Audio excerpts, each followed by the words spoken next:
Hello বন্ধুরা, welcome to my channel অক্টাটেক। তো আজকে আমরা দেখাবো স্যামসাং গ্যালাক্সি M51 এর গ্লাস কিভাবে রিপ্লেস করতে হয় বা ফাটা গ্লাস কিভাবে চেঞ্জ করতে হয় তার সম্পূর্ণ টিউটোরিয়াল। তো বন্ধুরা, এখানে আমরা দেখাবো যে ডিসপ্লেটা কিভাবে খুলতে হয়, ডিসপ্লেটা কিভাবে কাটতে হয়, কিভাবে ওসিএ করতে হয় অথবা অ্যাটাচ করতে হয়। এরপরে আবারও সম্পূর্ণ মোবাইলটা আমরা পুনরায় অ্যাসেম্বল করা দেখাবো। তো প্রথমেই আমাদের ব্যাকশেলটা খুলে নিতে হবে। তো ব্যাকশেলটা খুলে নেওয়ার জন্য ডিসপ্লে সেপারেটর মেশিনের সাহায্যে আমরা সামান্য হিট দিয়ে নিয়েছি ব্যাকশেলটাকে। এরপরে ব্যাকশেলটা একটু ফাঁক করে আমরা সুন্দরভাবে ব্যাকশেলের আঠাটা সুন্দরভাবে এখানে আমরা খুলে নিতেছি, আপনারা দেখতে পারতেছেন। একটু ভালো মতো হিট করলে কিন্তু খুব সুন্দরভাবে ব্যাকশেলটা আরামে নরম হয়ে খুলে আসে। তো এখানে যে কোনো ধরনের নরম কার্ড আপনারা ব্যবহার করতে পারেন।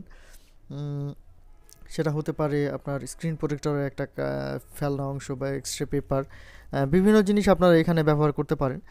তো মোবাইলটা সম্পূর্ণ ডিসঅ্যাসেম্বল করে নেওয়ার জন্য আমরা স্ক্রু ড্রাইভারের সাহায্যে সবগুলো স্ক্রু খুলে নিতেছি, আপনারা দেখতে পারতেছেন। মোবাইলটা ডিসঅ্যাসেম্বল করে নেওয়ার জন্য এইগুলো আমাদের খোলা অত্যন্ত জরুরি।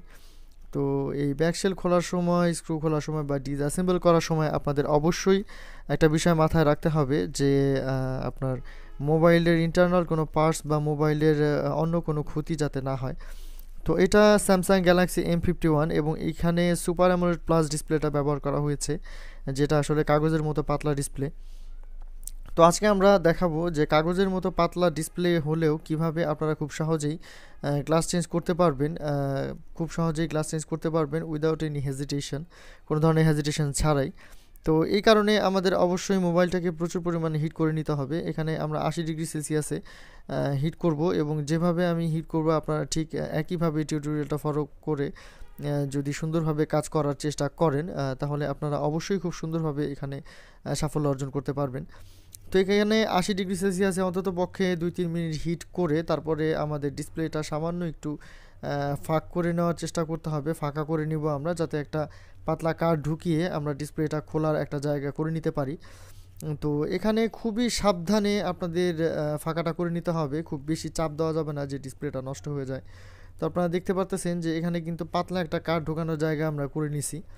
তো এখানে আমরা একটু করে স্প্রে দিতে পারি, একটু করে থিনার দিতে পারি এবং একটু করে খুলতে পারি। এইভাবে আমরা খুব সহজেই কিন্তু ডিসপ্লেটা খুলে নিতে পারি। আপনারা দেখতে পারতেছেন যে একটু একটু করে কিন্তু আমরা ডিসপ্লেটা খুব সহজেই সুন্দরভাবে খুলে নিতেছি, একটু করে স্প্রে দিতেছি এবং একটু করে কিন্তু আমরা সুন্দরভাবে ডিসপ্লেটা খুলে নিতেছি। তো এইভাবেই আপনাদের ধৈর্য সহকারে সুন্দরভাবে আস্তে আস্তে ডিসপ্লেটা খুলে নিতে হবে এবং এইভাবে ডিসপ্লেটা আপনারা যদি খুলে নেন তাহলে আশা করি ডিসপ্লেতে কোনো ধরনের কোনো সমস্যা হবে না। শেষে পেছনে একটু আঠা লাগানো থাকে, এটা আমরা হটগানের সাহায্যে একটু হিট দিয়ে সুন্দরভাবে খুলে নিব খুবই নরম হাতে। এখানে প্রেশার ক্রিয়েট করার কোনো কিছু নাই, ডিসপ্লেটা আপনার আলগা সুন্দরভাবে আস্তে আস্তে কিন্তু খুলে আসবে, ঠিক আছে। তো ভেতরে একটু 530 স্প্রে দিয়ে নিলাম, স্প্রে দিয়ে নেওয়ার পরে আমরা সুন্দরভাবে ডিসপ্লেটাকে খুলে নিব। এখানে ব্লেডের সাহায্যে আমরা পেছন থেকে একটু ছাড়িয়ে নেওয়ার চেষ্টা করতেছি বন্ধুরা। এখানে একটা বিষয় লক্ষ্য করবেন আপনারা, নিচে কিন্তু রিবন থাকে, হ্যাঁ। তো এমন কোনো কাজ করবেন না যাতে আপনার রিবনে ক্ষতি হয় বা রিবনে কোনো আঘাত লাগে, রিবন পর্যন্ত কিন্তু যাওয়া যাবে না, ঠিক আছে। তো এখানে একটু ধৈর্য সহকারে আস্তে আস্তে আস্তে আস্তে আপনাদের সুন্দরভাবে খুলতে হবে। তো খুব সহজেই কিন্তু আমি খুলতে পারিনি এবং এখানে প্রেশারও কিন্তু দেওয়া যাবে না, প্রেশার না দিয়ে সুন্দরভাবে খুলতে হবে। এই কারণে আমি সুন্দরভাবে আস্তে আস্তে খোলার চেষ্টা করছি এবং খুব সুন্দরভাবে আমার এটা খুলেও আসছে। হয়তো একটু সময় লাগছে, একটু সময় নিছি, আমি একটু সময় লাগছে খুলতে, বাট আমি অধৈর্য হইনি এবং খুব সুন্দরভাবে আস্তে আস্তে আমি এটা খুলে এনেছি।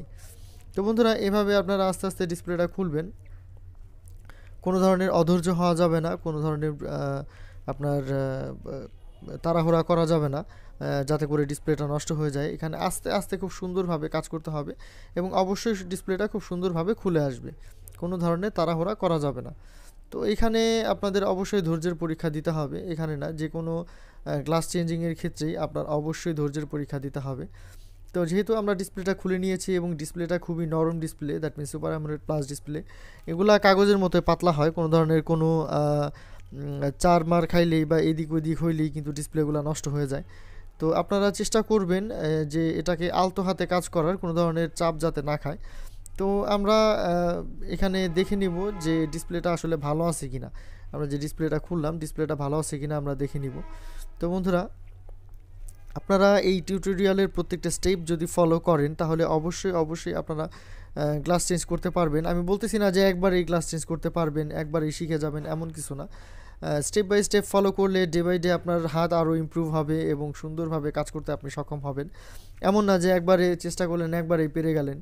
তো অনেকেই আছে, আমার বন্ধুরা আমাকে ফোন দেয়, মাঝে মধ্যে ইমেল করে যে ভাই এটা স্পট পড়ে যাইতেছে, পোলারাইজার পেপার কেটে যাইতেছে। হ্যাঁ, এগুলা আসলে হবে। এগুলো যে আমার কাছে হয় না তা না, আমার কাছে হয়, বাট আস্তে আস্তে এগুলো খুবই কম হবে আপনাদের। যারা গ্লাস চেঞ্জ করে তাদের কাছে পোলারাইজার পেপার কেটে যাওয়া বা ডিসপ্লেতে একটু স্পট পড়া এগুলো আসলে খুব সাধারণ ব্যাপার। তো কারো কাছে স্পট কম পড়ে বা পোলারাইজার পেপারটা একটু কম কাটে বা কারো কাছে একটু বেশি কাটে, এই ঠিক আছে। তো কাজ করতে করতে যখন আপনার অভিজ্ঞতা হবে, এই অভিজ্ঞতা দিয়ে আপনি আস্তে আস্তে নিজের হাতটাকে অনেক সুন্দরভাবে ক্লিয়ার করে নিতে পারবেন। তখন আপনি বুঝতে পারবেন যে না, এটা করলে আমার স্পট পড়বে, এটা করলে আমার পোলারাইজার পেপারটা কেটে যাবে। দেখা যায় যে অনেক সময় অনেক ভাঙাচোরা কিছু ডিসপ্লে আমাদের কাছে থাকে, যেগুলোতে পোলারাইজার পেপার কাটার সম্ভাবনাটা খুব বেশি থাকে, ঠিক আছে। ওগুলাতে দেখা যায় যে আপনার 10টা কাজ করলে এর মধ্যে 2টা পোলারাইজার পেপার কাটে, ঠিক আছে। দেখা যায় বাকি 8টা যে সুন্দরভাবে আপনার কেটে আসছে, পোলারাইজার পেপার কাটে নেই। তো যারাই এভাবে গ্লাস চেঞ্জের জন্য নতুন নতুন চেষ্টা করতেছেন বা অনেক পুরনো লোক চেষ্টা এখনও ছাড়েননি, কাজকাম করতেছেন, বাট বিভিন্ন টিপসের জন্য ভিডিও ফলো করে থাকেন, তো তাদেরকে আমি উদ্দেশ্য করে বলতে চাই যে অধৈর্য হওয়া যাবে না। ডিসপ্লে সবার কাছেই নষ্ট হয়, বাট কম আর বেশি। তো এখানে আপনার অভিজ্ঞতা হয়ে গেলে দেখবেন যে একসময় 100টা কাজ করতে গেলে অনলি 2টা 3টা নষ্ট হইতেছে। হ্যাঁ, এগুলো আসলে কোনো রেশিওর মধ্যেই পড়ে না। ওই কাজ করতে গেলে 2-1টা সমস্যা হবে, বাট ম্যাক্সিমামই আপনার যখন আপনি দেখবেন যে 80% কাজ আপনার সাকসেস হচ্ছে, অর্থাৎ 10টার মধ্যে 8টাই সাকসেস হচ্ছে, আপনি ওই রেশিওটাকে সাকসেস রেশিও হিসেবে ধরতে পারেন। আর গ্লাস চেঞ্জের যে বিষয়টা সেটা হচ্ছে যত ধৈর্য সহকারে আপনি কাজ করতে পারবেন, আপনার সাকসেস রেটটাও ঠিক ততই বেশি থাকবে। এখানে আপনি কাজ করতে হবে অনেক ধৈর্য সহকারে। আমি M51 এই ডিসপ্লেটার কাজ করেছি, প্রায় 1.5 ঘন্টা সময় লাগছে আমার কাজ করতে, বাট আমি অধৈর্য হইনি। আমাদের দোকানের প্লেস হচ্ছে আপনার একটু বড়, বাট যে হারে চাহিদা বা যে পরিমাণ আমাদের কাজের চাহিদা, সেই অনুযায়ী আসলে লোকজন আমরা অনেক বেশি, অনেক ছোট জায়গা নিয়ে আমাকে কাজ করতে হয়। কিন্তু তারপরেও আমি অধৈর্য হই না, খুব সুন্দরভাবে কাজকাম করি। অনেকেরই দেখা যাবে যে বড় দোকান, জায়গা আছে অনেক সুন্দর, বাট আমাদের দোকানে আসলে জায়গাটা খুব কম, যে কারণে ভিডিও শ্যুটটা আমাকে নিজেকেই করতে হয় স্ট্যান্ডে রেখে। এখানে আমি হাত দিয়ে ধরে কোনো কিছু করতে পারি না। তো আপনারা দেখতে পারতেছেন যে ভিডিওতে আমি এখানে কাটতেছি, আমার পাশে আরেকজন বসা রয়েছে, আবার আমার ওই পাশে আরেকজন বসা থাকে, এভাবে আসলে কাজ করতে হয়। এই কারণে আমি খুব সুন্দরভাবে ডিটেইলে আসলে ভিডিওটা করতে পারি না, এর জন্য আমি খুব দুঃখিত। একটু জায়গা নিয়ে কাজ করলে আসলে ভালো হয়। তো বন্ধুরা, আপনারা এভাবে যদি আস্তে আস্তে করে কাজ করার চেষ্টা করেন, তাহলে অবশ্যই অবশ্যই রেজাল্ট আশা করি খুব ভালো আসবে।